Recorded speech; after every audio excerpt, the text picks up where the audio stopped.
Hello दोस्तों, welcome to my YouTube channel legal educational notes. आज हम इस वीडियो में कवर करने वाले हैं कॉन्स्टिट्यूशन का बहुत ही इम्पोर्टेंट पार्ट। तो दोस्तों, हमारी वीडियो को शुरू से लास्ट तक ज़रूर देखें और हमारे साथ बने रहें। आइए बड़े ही शानदार तरीके से पार्ट को कवर करते हैं। तो दोस्तों, आज की वीडियो में हम बात करने वाले हैं कॉन्स्टिट्यूशन में दिखने वाली पहली चीज़ प्रियम्बल के बारे में। तो प्रियम्बल वर्ड लिया गया है एक लैटिन वर्ड से जिसका नाम है प्रियम्बल्स। इसका मतलब होता है टू गो बिफोर। आज की इस वीडियो में हम ट्राई करेंगे कि प्रियम्बल से रिलेटेड जितने भी इम्पोर्टेंट क्वेश्चन हैं हम उन सबको कवर करें। तो दोस्तों, फर्स्ट इम्पोर्टेंट क्वेश्चन ये है कि प्रियम्बल होता क्या है। तो अपने वर्ड ऑफ ऑरिजिन की तरह प्रियम्बल किसी भी एक्ट, किसी भी लेजिस्लेशन के लिए उसका एक इंट्रोडक्टरी स्टेटमेंट होता है जो उस एक्ट के मेन पर्पस के बारे में, उसके फ़िलासफ़ी के बारे में, उसके यूजेस के बारे में और उसके आइडियाज़ एंड इंस्पिरेशन के बारे में, उसके मेन प्रिंसिपल और उसके ऑब्जेक्ट के बारे में बात करता है। तो ये प्रियम्बल ये सारी चीज़ें करता है। बहुत सारे लोगों ने ये भी कहा है कि प्रियम्बल एक तरह का ब्लूप्रिंट या नक्शे जैसा होता है। तो आप किसी भी एक्ट के प्रियम्बल को देख लो तो आपको ऑटोमेटिकली पता चल जाएगा कि वो एक्ट मेनली क्या बात करता है। एंड सेकंड इम्पॉर्टेंट क्वेश्चन ये है कि प्रियम्बल किसने बनाया, हो ड्राफ्ट द प्रियम्बल। तो जब हम हमारा कॉन्स्टिट्यूशन बना रहे थे तब पंडित जवाहरलाल नेहरू ने कॉन्स्टिट्यूट असेंबली के सामने एक ड्राफ्ट प्रेजेंट किया कि हमारा कॉन्स्टिट्यूशन कैसा होना चाहिए, लोगों को क्या राइट मिलेंगे, क्या लिबर्टीज़ मिलेंगी। ये सारे आइडियाज़ एंड एक्सप्रेशन उस ड्राफ्ट में कंटेंट थे। इस ड्राफ्ट को कहते हैं ऑब्जेक्टिव रिजोल्यूशन, जो इन्होंने प्रेजेंट किया था 13 दिसंबर 1946 को। इसी ऑब्जेक्टिव रिजोल्यूशन को एज ए प्रेम्बल अडॉप्ट कर लिया गया था 22 जन 1947 को। अब जब से प्रियम्बल बना है उसे सिर्फ एक ही बार मॉडिफाई, एक ही बार अमेंड किया गया 42nd अमेंडमेंट के थ्रू, जिससे प्रियम्बल में 3 नए वर्ड्स ऐड किए गए थे। कौन कौन से वर्ड्स हैं आइए जानते हैं। Socialist, secular and integrity. अब प्रियम्बल में कुछ इम्पोर्टेंट वर्ड्स देखते हैं। तो प्रियम्बल में दिखने वाली पहली लाइन है with the people of India. ये जो लाइन है ये कॉन्स्टिट्यूशन के सोर्स को इस्टेब्लिश करती है, power of establish.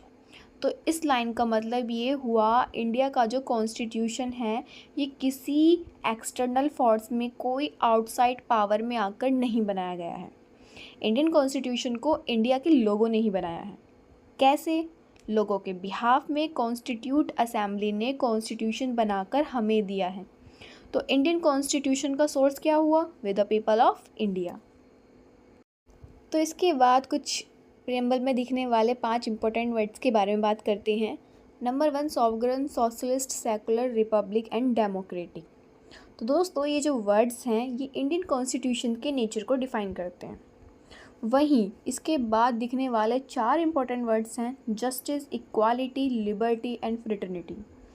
Indian constitution के ऑब्जेक्टिव को स्टैब्लिश करते हैं। और 26 नवंबर 1949 ये जो डेट दी गई है ये बताती है कि इंडियन कॉन्स्टिट्यूशन को अडॉप्ट कब किया गया था। तो इंट्रोडक्शन का जो प्रियम्बल है वो एक इंट्रोडक्टरी स्टेटमेंट और गाइड के साथ कॉन्स्टिट्यूशन के सोर्स, उसका नेचर और उसके ऑब्जेक्टिव के बारे में बात करता है, उसको डिफाइन करता है। आइए दोस्तों, अब हम प्रियम्बल के कुछ वर्ड्स को समझते हैं। तो पहला इम्पोर्टेंट वर्ड्स है सॉवरेन, जिसका मतलब है इंडिया एक इंडिपेंडेंट कंट्री है जो अपने इंटरनल मैटर खुद मैनेज कर सकती है और कोई भी एक्सटर्नल पावर इंडिया के इंटरनल मैटर्स में इंटरफेयर नहीं कर सकती, जिसे 42nd अमेंडमेंट के थ्रू इंसर्ट किया गया था।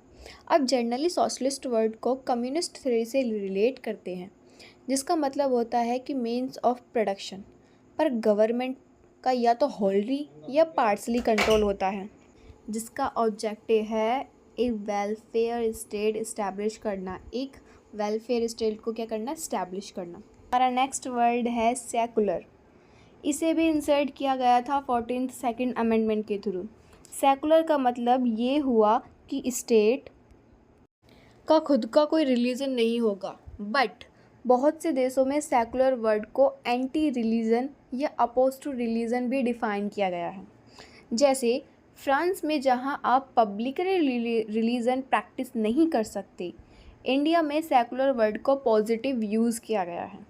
इंडिया हैज़ पॉजिटिव सेकुलरिज्म, जिसका मतलब ये हुआ कि स्टेट का खुद का तो कोई रिलीजन नहीं होगा, बट इंडिविजुअली फ्रीली किसी भी रिलीजन को प्रैक्टिस, प्रोफेस और प्रोपोगेट कर सकते हैं और अपने रिलीजन इंस्टीट्यूशन को मैनेज भी कर सकते हैं। हमारा नेक्स्ट वर्ड है डेमोक्रेसी। तो डेमो का मतलब होता है पीपल और क्रेसी का मतलब होता है रूल। तो डेमोक्रेटिक का मतलब हुआ रूल ऑफ द पीपल। अब कॉन्स्टिट्यूशन में ये जो डेमोक्रेसी वर्ड यूज़ किया गया है, इसका मतलब ये है कि जो गवर्नमेंट है वो लोगों की अथॉरिटी से बनेगी। The government will be form by will the people.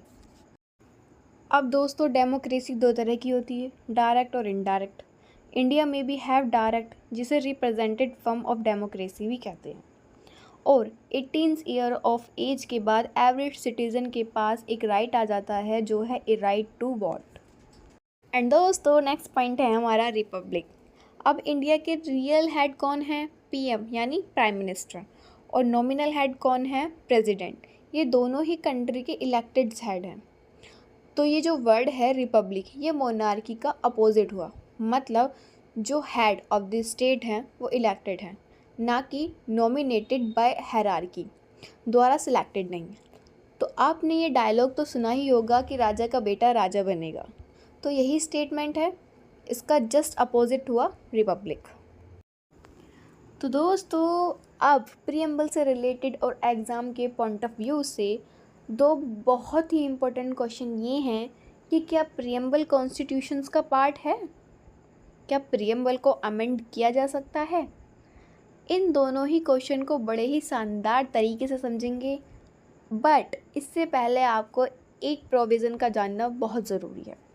वो है आर्टिकल 368, जो बात करता है पार्लियामेंट ऑफ पावर, पार्लियामेंट के पावर की बात करता है।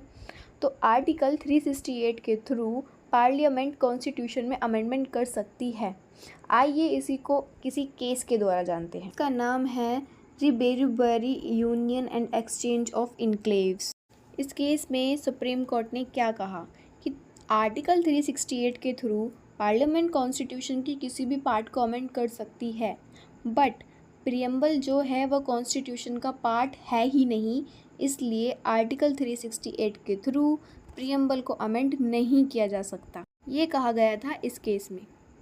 अब दोस्तों इसी से मिलता जुलता एक और केस पढ़ते हैं। दोस्तों जो ये केस है Kesavananda Bharati versus state of Kerala. इस केस में सुप्रीम कोर्ट ने ये कहा कि कॉन्स्टिट्यूशन के बाकी पार्ट के तरह प्रीएम्बल को भी सेम प्रोविज़न की तरह अडॉप्ट और इंसर्ट किया गया था। इसका मतलब क्या हुआ कि जो प्रीएम्बल है वो कॉन्स्टिट्यूशन का पार्ट है। तो आर्टिकल 368 में अपनी पावर का यूज़ करते हुए पार्लियामेंट कॉन्स्टिट्यूशन के किसी भी पार्ट के साथ प्रीएम्बल को भी अमेंड कर सकती है। ये कहा गया था Bharati versus state of Kerala. तो दोस्तों फर्स्ट केस में कहा गया था कि preamble is not a part of the constitution and can not be amended. यहाँ पर एक पॉइंट मिस हो गया था जो उन्हें रियलाइज़ हुआ दूसरे केस में। ये पॉइंट रियलाइज़ किया गया कि केस 2 में, जिसमें ये कहा गया था कि preamble is a part of the constitution और प्रीएम्बल को अमेंड किया जा सकता है। पर जैसा कि हमने पूरी वीडियो में देखा कि प्रीएम्बल में बहुत सारे इम्पोर्टेंट फीचर्स, बहुत सारे बेसिक फीचर की बात करता है। तो आर्टिकल 368 का यूज़ करते हुए पार्लियामेंट एक प्रीएम्बल को अमेंड तो कर सकती है, पर उसके बेसिक फीचर के साथ छेड़छाड़ नहीं कर सकती। Basic feature can not be amended. तो दोस्तों अब आप ये सोचेंगे कि प्रीएम्बल 14th सेकंड अमेंडमेंट के थ्रू प्रीएम्बल में कुछ 3 वर्ड्स ऐड किए गए थे, वो कैसे हुए? तो 14th सेकंड अमेंडमेंट में 3 वर्ड्स ऐड किए गए थे, वे प्रीएम्बल के किसी भी बेसिक फीचर के साथ छेड़छाड़ नहीं कर रहे थे। उन 3 वर्ड्स में प्रियम्बल में और स्ट्रेंथ ऐड की गई थी। उन्होंने बेसिक फीचर को नहीं छेड़ा है। तो यही था आज की वीडियो में। अगर आपको कॉन्स्टिट्यूशन की नॉलेज चाहिए या आपको कॉन्स्टिट्यूशन पढ़ना है तो हमारे पेज को फॉलो करें, लीगल एजुकेशनल नोट्स। और हाँ, सब्सक्राइब करना बिल्कुल भी ना भूलें। लाइक कमेंट तो यार कर दिया करो प्लीज़। Thank you. मिलते हैं नेक्स्ट वीडियो में। Bye bye.